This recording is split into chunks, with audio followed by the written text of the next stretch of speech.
Le lendemain matin, bien avant l'aube, Yolande s'éveilla. Sa mère dormait encore sur sa natte. Avec des gestes fébriles, elle enfila le caleçon magique sous son pagne. Immédiatement, une chaleur délicieuse l'envahit, partant de sa taille pour se répandre dans tout son corps comme une vague de miel doré. Elle sentit sa peau se transformer, devenir lisse et douce. Ses membres s'allongèrent gracieusement, ses formes se dessinèrent harmonieusement. Son visage, oh son visage, elle le sentait changer, se modeler, devenir autre chose. Mais elle n'avait pas de miroir pour voir. Terrorisée et excitée à la fois, Yolande sortit de la case au moment où le soleil se levait. Et là, le miracle se produisit. Un homme qui passait avec sa machette s'arrêta net, la bouche ouverte. Une femme qui balayait devant sa case laissa tomber son balai. Des enfants qui jouaient restèrent figés, les yeux écarquillés. « Qui êtes-vous » demanda l'homme d'une voix étranglée. Yolande ne sut quoi répondre. Elle vit son reflet dans la calebasse d'eau près de la case et faillit s'évanouir. La femme qui la regardait était d'une beauté à couper le souffle. Sa peau brillait comme de l'ébène poli, ses yeux étaient immenses et lumineux comme des étoiles, ses lèvres pleines et parfaites, son visage d'une harmonie divine. « Je m'appelle Yolande, dit-elle. « Yolande ?» répéta l'homme incrédule. « Mais c'est impossible. La Yolande que nous connaissons est... » Il s'arrêta, gêné. Mais Yolande comprit. Personne ne la reconnaissait. Le caleçon ne l'avait pas simplement embellie, il l'avait complètement transformée. En quelques minutes, tout le village accourut pour voir l'inconnu d'une beauté surnaturelle. Athéba fendit la foule, son visage se décomposant en voyant cette rivale inattendue.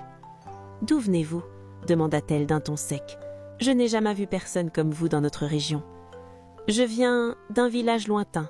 Je suis venue pour le bal du prince. » Des murmures parcoururent la foule. Athéba devint verte de jalousie.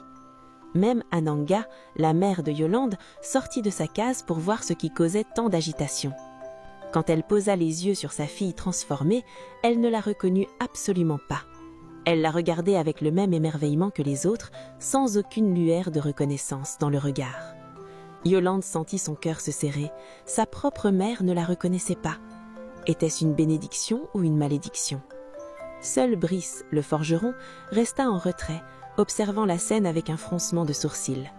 Il y avait quelque chose dans le regard de cette mystérieuse beauté, quelque chose de familier qu'il n'arrivait pas à identifier, mais il garda le silence, troublé par cette impression étrange.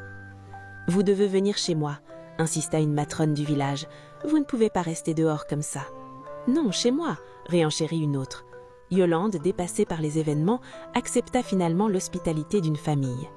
Pour la première fois de sa vie, on la traitait avec respect, avec admiration même. C'était grisant, enivrant, merveilleux. Mais au fond de son cœur, une petite voix lui murmurait « Est-ce vraiment toi qu'ils admirent ?» Le soir du bal arriva enfin. Tout le village était en effervescence.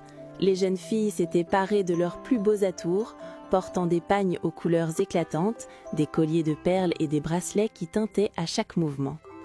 Les mères avaient tressé les cheveux de leurs filles avec art, y entrelaçant des fils d'or et des cauris. Athéba était magnifique dans son pagne rouge sang brodé de fils dorés.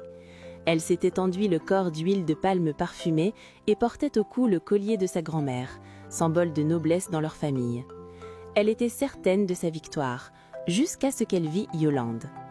La jeune fille transformée apparut vêtue d'un simple pagne blanc, sans bijoux, sans ornements. Pourtant, sa beauté naturelle éclipsait toutes les autres comme le soleil éclipse les étoiles.